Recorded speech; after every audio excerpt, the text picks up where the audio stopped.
अस्सलाम वालेकुम दोस्तों। मैं उम्मीद करती हूँ कि आप लोग दुनिया के किसी भी खित्ते में मुझे देख रहे हों, इंशाल्लाह खैरियत से होंगे। चैनल पर आने वाले नए दोस्तों का बहुत शुक्रिया, मगर मुझे ये लगता है कि आप लोगों को नोटिफिकेशन नहीं मिल रही। तो प्लीज़ कोशिश कीजिए कि वो जो नोटिफिकेशन का बटन है उसे भी आप ऑन कर लीजिए, ताकि आपको इल्म हो कि मैं कब अपनी जो जो भी मेरी जो है वीलॉग उसको किस वक्त लोड करती हूँ। तो दोस्तों, आज एक मौजू है जिसके बारे में आप गुज़श्ता चंद दिनों में बहुत तवातुर से पाकिस्तान के मीडिया में ख़बरों में सुन रहे होंगे कि चंद हफ्ते कबल जब टीएलपी ने दहशत गर्दी की कुछ सरगर्मियां की थीं, जिसमें उन्होंने पुलिस वालों को पकड़ के मारा था, बहुत जगहों पर नाके लगाए थे और शहरों की ट्रैफिक तकरीबन रोक दी थी। तो उस वाक़े के बाद पाकिस्तान का यूरोपीय यूनियन में जो एक जीएसटी का एक मुआहदा है, वो अब ख़तरे में पड़ चुका है। और जीएसटी मुआहदे के बारे में थोड़ा सा आपको ये बता दूं कि पाकिस्तान ने बहुत बरसों की कोशिशों के बाद यूरोपीय यूनियन से ये मुआहदा तय किया था, जिसके तहत पाकिस्तान की टेक्सटाइल की बरामदात में यूरोपीय यूनियन के मुल्कों में बहुत ज़्यादा इजाफा हुआ था, जिससे पाकिस्तान के ज़र मुबादला के ज़खायर में बहुत बेहतरी आई थी। और फिर ये तमाम चीज़ें क्योंकि आपस में एक दूसरे से मुंसलिक होती हैं, तो जब पाकिस्तान में टेक्सटाइल के कारखाने चले तो जाहिर है कि वहाँ पर जो लोग हैं अपने कारकुन काम करने वाले, उनका रोज़गार भी बढ़ा। लेकिन अब ये सब कुछ ख़तरे में नज़र आ रहा है, क्योंकि टीएलपी का जो ये मुतालबा रहा गुज़श्ता हफ्तों में, आपने सुना कि जी फ्रांस के सफ़ीर को निकाला जाए, तो यूरोपीय यूनियन में उसका ज़ाहिर रद्द अमल सामने आना था। इस वक्त ये जो करारदाद है जिसमें ये तजवीज़ है कि पाकिस्तान को जीएसटी पाकिस्तान के साथ जीएसटी का मुआहदा मनसूख कर दिया जाए, इसकी क्या सूरत हाल है, इसके लिए हम बात करेंगे। आप लोग मेरे साथ स्क्रीन पर देख ही रहे हैं, ये मियाँ अमजद हैं, फ्रांस में बहुत बरसों से मुकीम हैं, सहाफ़ी हैं, सहाफ़त से बहुत ज़्यादा मुंसलिक रहे हैं। तो इनको इस वक्त मैंने जहमत दी है। अस्सलाम वालेकुम जी वालेकुम अमजद, सलाम। बहुत शुक्रिया आपने हमारे चैनल के लिए वक्त निकाला। तो जैसे कि आपने अभी मेरे इसमें तारुफ में ये सुना ही है होगा, तो मैं ये जानना चाहूँगी कि पाकिस्तान के जो सोशल मीडिया में तो बहुत ही एक तरह से डिसइंफॉर्मेशन चलती है कि जी ये हो गया, पाकिस्तान को निकाल दिया। तो मैं आपसे ये पूछना चाह रही हूँ कि ये जो करारदाद यूरोपीय यूनियन में इस वक्त है, इसकी क्या सूरत हाल क्या है इस वक्त, इस पर जी क्या हो रहा है और इस करारदाद का मतलब क्या है? जी, बहुत शुक्रिया जी आपके इनवाइट करने का। तो ये बड़ा हसास मसला है जो पाकिस्तान में भी शुरू हुआ, तो उसके असरात अब फ्रांस और यूरोपियन यूनियन में सामने आना शुरू हुए।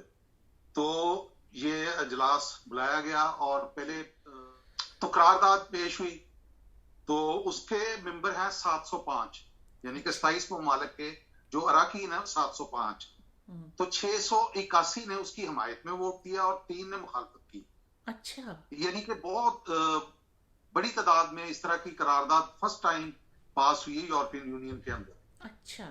तो उसमें मुतालबा किया गया कि पाकिस्तान को जो जीएसपी प्लस का दर्जा दिया गया वो खत्म किया जाए, क्योंकि हम्म। पाकिस्तान ने उसके बदले में जो मुतालबात हमारे कबूल किए थे उन पे अमल नहीं किया। तो जो वादे आपने किए हैं इधर वो हाँ। पूरे करें। और बिल्कुल। खुसूसन इंसानी हकूक के हवाले से जो हम्म। चीजें पाकिस्तान उस मामले में खासा पीछे है। जी। सहाफियों के हवाले से उन्होंने बात उठाई है, कीतों के जी। मामले पे बात उठाई है, हम्म। और मुख्तलिफ जो मज़ाहब के बारे में है रवैया, उनके बारे में तशवीश का इजहार किया गया करारदाद। अच्छा। और दूसरा, फ्रांस के हवाले से भी बात, उसमें फुटेज भी दिखाई गई, कुछ स्टिल और कुछ वीडियोस भी, जिसमें फ्रांस को गालियां दी जा रही हैं, और हम्म। असम्बली के भी व्यूज उन्होंने व्यू दिखाए कि फ्रांस के सफीर को निकालो। इस पर भी उन्होंने, पाकिस्तान के लिए एक बहुत बड़ा धचका है। हम्म। तो फ्रांस पाकिस्तान का बहुत ज्यादा करीबी दोस्त नहीं, लेकिन दुश्मन नहीं रहा कभी, हम्म। हमेशा बस थोड़ा बहुत दोस्ती की तरफ रहा है। आप ये सही कह रहे हैं कि पाकिस्तान की बहुत करीबी ताल्लुकात नहीं रहे, लेकिन पाकिस्तान के दिफाई मामलात में ताल्लुकात रहे हैं। जी जी बिल्कुल रहे हैं। तो एक साल से पाकिस्तान का कोई सफीर नहीं है इधर। तो अच्छा। इसमें फ्रांस की गवर्नमेंट का कोई कसूर नहीं है। ये पाकिस्तान की हमें कोई समझ नहीं आती, फॉरेन ऑफिस की या पॉलिसी साज अदारों की। लेकिन बदकिस्मती के साथ इस तरह का माहौल बना, और उसमें मैं तो कहता हूँ कि पाकिस्तान की स्टेट का सबसे ज्यादा कसूर है। इस तरह तो के कोई भी जी मामलात हों उनको बड़े बंद कमरों में और खास जी एक माहौल में देखा जाता है, तो ना कि सड़कों पे कोई मुतालबा करे जी जी हाँ। सफीर को निकाल दें। दो मिनिस्टर आके उधर सड़कों पे बैठते हैं, जी एक वजीर मजहबी अमूर के और हाँ। दूसरा ब्रिगेडियर एजाज साहब जो वजीर दाखिला थे उस वक्त। जी हाँ। उन्होंने साइन किया जी हम फ्रांस के सफीर को निकालेंगे, एग्रीमेंट साइन किया कि जी हम कौमी असम्बली के अंदर करारदाद पेश करेंगे और इनको निकाल देंगे सफीर।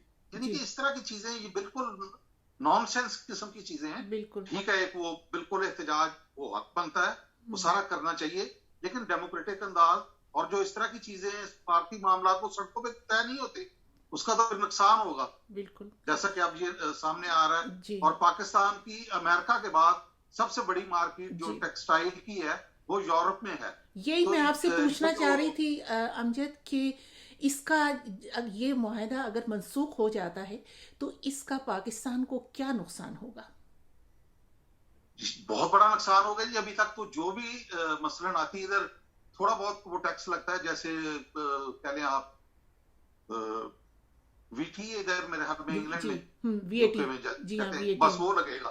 बाकी एक्स्ट्रा जो ड्यूटीज होती है वो कोई नहीं। अच्छा लेकिन एक मैं बात अर्ज करना चाहूंगा, ये करारदाद पेश हुई है, पास हो गई है, उसके बाद अब जाएगी ये एक कौंसिल होती है, अच्छा उधर डिस्कशन होगी, और उसके बाद जो यूरोपियन यूनियन का फॉरेन ऑफिस है वो डिसीजन वो लेते हैं। तलखी का माहौल बहरहाल पैदा हुआ इससे। तो अमजद फिर इसका मतलब ये है कि ये अभी उसमें यूरोपीय काउंसिल में जाएगी जहाँ जो इसका हतमी फैसला करेंगे। इस दौरान पाकिस्तान कुछ कर सकता है इसे रुकवाने के लिए? जी और ये बिल्कुल। जी जी बिल्कुल, पाकिस्तान को अपनी कोशिशें तेज करनी चाहिए जी। जो मिनिस्टर, मैं तो कहता हूँ ये पाकिस्तान की शायद वाहिद गवर्नमेंट जहां तक मैंने देखा है पिछले बार में आई कि कोई इनका यानी कि बैरून मुल्क राब्ता ही नहीं है। वो अपने घरों में बैठ के समझते हैं कि दुनिया आए और हमारी खिदमत करे। भी ऐसे तो नहीं होता। आप जाएं, फ्रांस का मेरे ख्याल में आखिरी दौरा किसी प्राइम मिनिस्टर ने किया था, तो मुझे जहां तक याद पड़ रहा है यूसुफ रजा गिलानी साहब थे जब वो एबटाबाद वाला वाकया हुआ, ये मुझे याद, इस तरह का मैं उस वक्त मौके पे था। जी तो उसके बाद पाकिस्तान का कोई प्राइम मिनिस्टर नहीं आया। मिनिस्टर छोटे लेवल पे आते हैं, एफटीएफ की जब मीटिंग होती तो वो भी कोई उनका ऐसे बस आनिया जानिया उनकी होती, कोई ठोस काम नहीं करते। तो जो अमजद बात अच्छे तरीके से हो जी सकती है वो करनी चाहिए, और उसका हल यही है कि नेशनल असेंबली करे या प्राइम मिनिस्टर करे या प्रेसिडेंट करे उनको। और दूसरा है कि पाकिस्तान से जो मुख्तलिफ स्कॉलर्स हैं वो आए और यूनिवर्सिटीज में समझाएं कि ये कितना अहम हमारे लिए एक इशू है। वो यहाँ के स्टूडेंट को कायल करें या स्कॉलर्स को समझाएं। ये असल में एक डायलॉग की डायलॉग होनी चाहिए। जी हाँ बिल्कुल। मैं तो बल्कि ये कहती हूँ कि पूरी जो मुस्लिम दुनिया है वो इस बारे में वेटिकन से क्यों नहीं राब्ता जी करती बिल्कुल। है। तो ये बताइए कि क्योंकि जैसे कि आपने खुद भी जिक्र किया कि आजकल तो सोशल मीडिया की वजह से चंद सेकंड में कोई भी फुटेज है वो दुनिया के किसी भी कोने में पहुंच जाती है। तो फ्रांस में उस पूरे वाक़े को कैसे, फ्रांस के मीडिया में इसको किस तरह से कवर किया गया? तो फ्रांस के जो नेशनल मीडिया में कह लें जी उस पर कोई इतना ज्यादा रिएक्शन नहीं, बस हल्के से एक दो शॉट मेरे ख्याल में इन्होंने जो मेन न्यूज में दिए हैं, अच्छा तो बहुत ज्यादा नहीं। हाँ, सोशल मीडिया पे ट्रेंड्स बने वो तो जाहिर है, मुख्तलिफ हर जगह ग्रुप्स हैं, जी वो शुरू हो जाते हैं फौरन, कुछ संजीदा और कुछ गैर संजीदा, अच्छा तो वो खासे ज्यादा चले सोशल मीडिया पे। अच्छा और उसमें पाकिस्तान को गालियां वगैरह भी निकाली गई, ये जाहल है, फलां है, या इस तरह जैसे मजाक में हमारे यहाँ भी शुरू हो जाते हैं। पूरी दुनिया में वो एक मजाक में कह लें या संजीदा लोग अपना अलग वो बात कर रहे होते हैं, कुछ अपना दिल की भड़ास निकालने के लिए ऐसे ट्रेंड सेट किया, उस पर सब शुरू हो जाते हैं। लेकिन तो उस तरह का माहौल बना। लेकिन बना। मेन स्ट्रीम मीडिया में अच्छा या आम पब्लिक में पाकिस्तान के खिलाफ या पाकिस्तानी जो इधर रहते हैं या मुसलमानों के खिलाफ कोई इस तरह का नफरत या कोई इस तरह की चीज नहीं यही मैं बिल्कुल नहीं नजर आई। आपसे जी और दूसरी मैं एक बात आपसे गुजारिश करना चाहूंगा, यहाँ के जो इस वक्त प्राइम मिनिस्टर हैं, उन्होंने जब ये वाकया सारा चार्ली एब्डो के अब ये अब फेज आखिरी जो था उसके हवाले से थोड़ी सी इस तरह बहस मुबासा और तल्खी बड़ी, तो उन्होंने फिर माजरत भी की है नेशनल असेंबली के अंदर खुद कि ये गलती से जो भी हुआ इसको खत्म कर देना चाहिए, ये लोगों के दिल दुखे, अब इसको बहस को बंद कर दें, ना करें मजीद। एक तलखी बड़ी है इससे फ्रांस के अंदर भी और बैरून मुल्क, क्योंकि फ्रांस का भी बाइकाट हुआ है। ये नहीं कहना चाहिए कि फ्रांस भी बिल्कुल वो, उनको भी एहसास हुआ कि इतने हसास मामले पे खाम खा हमने बहुत ज्यादा उसको इजी लेके या खाम खा वो कह लें कर लिया, तो बाइकाट का तो बहुत ज्यादा असर हुआ। और इधर के लोग जाहिर है उनको तो इतना कोई नहीं, वो तो अपना देखते हैं मुफाद, भाई हमारी चीज नहीं बिक रही, हमारे गारमेंट्स पे फर्क पड़ा है, हमारे जूते नहीं जा रहे मिडल ईस्ट में, फलां जगह नहीं जा रहे। अच्छा। तो फिर जो पेट्रोलियम कंपनीज हैं फ्रेंच, उनका भी पड़ा, उन्होंने भी कहा भाई ये क्या आप लोगों ने तमाशा किया। और इस अखबार की जो हिस्ट्री भी आपको मालूम होगा, ये बिल्कुल बंद होने वाला था। और ये मुख्तलिफ मज़हब के बारे में, क्रिश्चियन जो हैं, यानी कि हजरत ईसा अलैहिस्सलाम के बारे में भी इसने इस तरह की लैंग्वेज या तस्वीर, और फिर मुख्तलिफ अंबिया इकराम के बारे में, वो सियासतदानों के बारे में बड़ा रफ अंदाज, तो बंद होने वाला था। उसने तो एक ऐसे ही तुक्का फेंका और वो उसका वो हिट हो गया। ये ग्लोबल विलेज बन चुका है। और ऊपर से जो सोशल मीडिया ने बहुत तेजी के साथ इसको इकट्ठा किया है, अब सबको वो सोचना पड़ेगा कि कवानीन इस तरह के बनाए कि किसी भी एक के अमल से पूरी दुनिया में फसाद ना फैले। जी बिल्कुल, गोया कि सब मज़ाहिब का एहतराम भी एक बेहतरी की तरफ और एक मुहज़्ज़ब मुआशरे की निशानी है कि आप एक दूसरे के मज़ाहिब का, अकायद का एहतराम करें। लेकिन पाकिस्तान में तो अफसोस ये है कि पाकिस्तान में ऐसा भी नहीं है। पाकिस्तान में तो ग्रुप्स जो हैं उनके अपने अपने अकायद हैं और हर उनसे मुख्तलिफ जो अकीदा है वो काफिर है। पाकिस्तान का तो ये मसला बहुत बहुत ही शदीद है। बस बदकिस्मती ये देख लें कि लोगों की तो उंगलियां इनके तरफ भी उठती है जी। टीएलपी को भी बनाने वाले मखसूस लोग हैं, जी हाँ, जिन्होंने पहले भी इस तरह की तंजीमें बनाई, बिल्कुल मजहबी फिरकावारियत को हवा दी, लसानियत के लिए कराची में एमक्यूएम टाइप और इस तरह के ग्रुपों को उछाला गया। हाँ जी। तो इस तरह की तंजीमें बनाने, धरने दलवाने, दंगा फसाद कराने से फायदा नहीं होगा, बिल्कुल नहीं, नुकसान हो जी। और खुसूसन उन लोगों को वहाँ पाकिस्तान में जो वो लोग हैं उनको ये अंदाज़ा नहीं कि यूरोप में जो मुसलमान रहते हैं और कितनी बड़ी तादाद मुसलमानों की रहती है और कितनी वो आज़ादी से रहते हैं। आप अपने जिस मर्जी अकीदे पर अमल कीजिए, आपको कोई कुछ नहीं कहता। तो कम से कम उन्हें इस बात का ख्याल करना चाहिए कि अपने ही मुसलमान भाइयों के लिए मसाइल हो सकते हैं। इसी पर मैं ये पूछना चाहूँगी आपसे अमजद कि ये इस पूरे वाक़े के बाद ज़ाहिर है कि आप तो वहाँ आम फ्रांसीसी लोगों से मिलते होंगे, इंटरेक्शन आपका होता होगा, तो इस वाक़े के बाद क्या आपने कुछ महसूस किया कि उनकी कुछ तर्ज अमल में कुछ तब्दीली आई है, या वो कुछ आप लोगों को थोड़ा सा मतलब अच्छी नज़र से नहीं देख रहे, जैसे वो इंग्लिश में होता है लुक डाउन कर रहे हैं, कुछ ऐसा तासुर मिला आपको? तो आम आवाम ने तो बिल्कुल कोई इस पे रद्द अमल या कोई इसको बहुत ज्यादा अपने लिए खतरा नहीं महसूस किया या इस तरह की।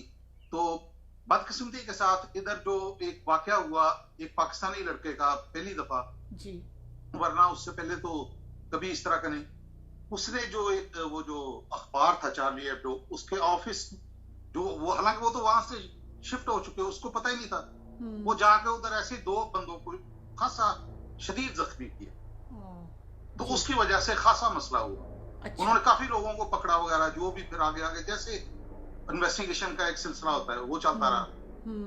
तो इस तरह एक पाकिस्तानियों का थोड़ा सा इमेज खराब हुआ कि इस तरह की सरगर्मियों में, वरना पहले इस तरह की कोई चीज यहाँ पे नहीं थी कि जो फ्रेंच मुआशरे को या मीडिया को ये मौका दे कि पाकिस्तानियों को उंगली उठा सके कोई कि ये इस तरह के इंतहा पसंद लोग हैं या दहशतगर्दी के कुछ इल्जामात हैं या इस तरह के। अच्छा। तो पिछले दिनों यहाँ पेरिस के नजदीक ही एक इलाका है, वहां एक लड़के ने वो लड़ाई की एक यहूदियों के नौजवानों के ग्रुप के साथ, पहले पता नहीं उसने चाकू निकाला, ऐसे जैसे नौजवान होते हैं बड़े शहरों में, तो उस तरह का कोई वाकया हुआ है। तो पहले तो पुलिस ने उसको छोड़ दिया, तो बाद में उसको पकड़ के पाकिस्तान डिपोर्ट कर दिया। तो अच्छा। यानी कि तलखी थोड़ी सी है, हम्म। और हम्म। वो बस असरात उसी के ही हैं असरात जिसका जी। हम जिक्र कर रहे हैं, जिसका। पीएलपी के। हम्म। क्योंकि उनका फिर वो सोशल मीडिया देखते हैं, क्या चीजें देखते हैं, तो हम्म। उन्हीं चीजों को उन्होंने ज्यादा शेयर किया होता है जो हम्म। वहां से वो सुनते हैं। जी। तो देखें जी, फ्रांस में तकरीबन इस वक्त 4000 के करीब मसाजिद हैं, हम्म। और बड़ी बड़ी मस्जिदें हैं, ये नहीं कुछ छोटी मोटी, बहुत बड़ी, छोटी भी हैं बड़ी भी हैं। और 7 मिलियन से ज्यादा मुसलमान, अच्छा। और किसी भी नॉन मुस्लिम मुल्क में, गैर मुस्लिम मुल्क में अच्छा। सबसे ज्यादा मुसलमान आबाद हैं तो वो फ्रांस है, अच्छा। पूरी दुनिया के। पूरी दुनिया मतलब अमेरिका से भी ज्यादा अमेरिका से मुस भी ज्यादा मुसलमान अच्छा। फ्रांस में हैं, यूके अच्छा। से भी ज्यादा, किसी भी जगह से ज्यादा, सबसे ज्यादा मुसलमान हम्म। इस वक्त अगर हैं हम्म। तो फ्रांस के अंदर है। जी। और देखिए किसी भी सोसाइटी की मुआशरे की जो वहाँ पर क्या माहौल है, कितनी आज़ादी है रहने की और अपने अकायद पर अमल करने की, इससे अंदाज़ा होता है। वरना इतनी तादाद में मुसलमान यहाँ कैसे रह सकते थे अगर जी यहाँ बिल्कुल, पर बिल्कुल हर सही। रोज़ पाबंदियाँ लगती हों, या जो जैसा माहौल पाकिस्तान में बना दिया गया है गुज़श्ता 2 अशरों से। तो जी पाकिस्तान में तो किसी गैर मुस्लिम के लिए काफ़ी मसाइल हुए, लेकिन खैर अब हुकूमतें उसको चाह रही हैं कि ये मामलात बेहतर हों। लेकिन फिर भी अभी सूरत हाल जो है वो बहुत इतनी आज अच्छी बिल्कुल नहीं। सही कहा आपने, जी। अच्छी नहीं है। जी। बिल्कुल। मसलन देख लें, जो उधर क्रिश्चियन है हमारे पाकिस्तानी, हम्म। वो उनको बहुत ज्यादा अच्छे उस अंदाज में नहीं लिया जाता। हालांकि उनको अच्छा, बिल्कुल हम्म। तालीम में भी आप उनको लाएं आगे, उनको अच्छी नौकरियां भी दें। इसी तरह जो हिंदू कम्युनिटी है, हम्म। ज़ाहिर है इंडिया ने अपना एक किया था, सिंध से काफी लोग इंडिया चले गए, जी बहुत। उनको फिर उधर मारा वगैरह, या कई चक्कर हुए। अब हम्म। वो वापस आना चाह रहे हैं, वो उनको वापस नहीं आने दे रहे। तो इस तरह के मामला को, स्टेट को हम्म। अच्छे तरीके से हैंडल करना चाहिए, चाहिए और बिल्कुल। कोशिश करनी चाहिए कि ये चीजें ना हो। हर आदमी जो भी उस मुल्क में रह रहा है उसकी प्रोटेक्शन करें, और उसको पूरा हकूक दूसरे शहरियों की तरह मिलने चाहिए। बिल्कुल। बहुत शुक्रिया अमजद मियाँ। और दोस्तों, आप लोग इसे देखने के बाद अपनी राय का इजहार ज़रूर कीजिएगा। मुझे आपकी राय का हमेशा इंतज़ार रहता है। खुदा हाफिज़।